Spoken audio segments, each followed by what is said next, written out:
Welcome to the press conference. आज मुद्दामून एक महत्त्वाच्या विषयासाठी आपल्याला इथं बोलवलं आहे. गेल्या अनेक वर्षापासून आपल्याला माहिती आहे की महाराष्ट्रामध्ये गुटखाबंदी केलेली आहे.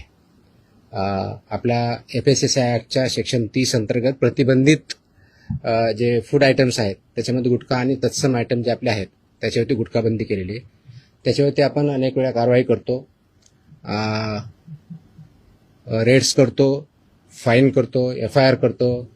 त्याच्यामधल्या प्रोव्हिजननुसार जेल पण होते, प्रॉसिक्युशन पण चालू आहेत.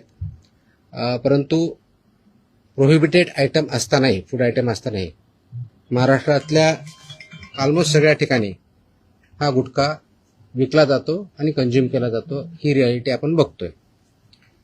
मग याच्यावरती पर्याय काय? एन्फोर्समेंट तर चालू आहे, ते आपण आता जास्त स्ट्रिक्ट करत आहोत, तर ते चालूच राहील. परंतु याच्यावरती काही डेटरन्स असा क्रिएट करता येईल का की ज्याच्या माध्यमातून